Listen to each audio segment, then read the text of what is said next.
तो 14 वर्षांचा मुलगा होता.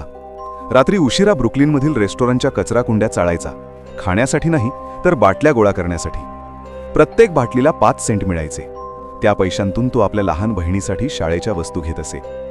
तो 6 वर्षांचा असताना त्याचे वडील घर सोडून गेले. त्याची आई 3 नोकऱ्या करत होती, तरीही घर भाडे भरता येत नव्हते. तो 15 वर्षांचा होईपर्यंत त्यांनी 11 वेळा घर बदलले. प्रत्येक वेळी नवीन शाळा आणि नवीन त्रास सहन करावा लागला. दररोज रात्री त्याला एकच भीती वाटायची, पुढच्या महिन्यात आपल्याकडे घर असेल का? 16 वर्षांचा असताना एक शिक्षिका त्याला वर्गात झोपलेला दिसली. तिने ओरडले नाही, फक्त कारण विचारले.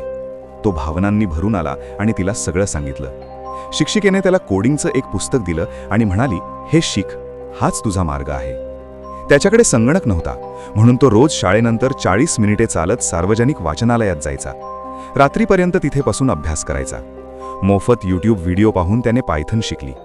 $30ला घेतलेल्या तुटलेल्या स्क्रीनच्या लॅपटॉपवर त्याने पहिली वेबसाईट बनवली. 17व्या वर्षी त्याने स्थानिक कोडिंग स्पर्धा जिंकली. त्याला $500 बक्षीस मिळाले. त्यातील अर्धे पैसे त्याने आईला दिले.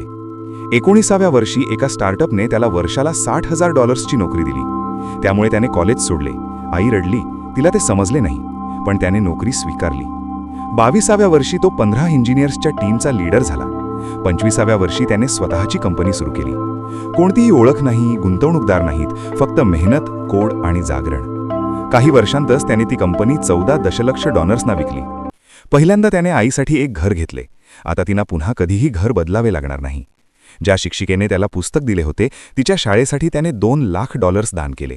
त्या संगणक लॅबला तिचे नाव दिले. त्याचे नाव आहे डेव्हिड ओकोन्को. गरिबीमधून बाहेर पडण्यासाठी त्याने कोडिंगचा मार्ग निवडला, एक ओळ लिहित.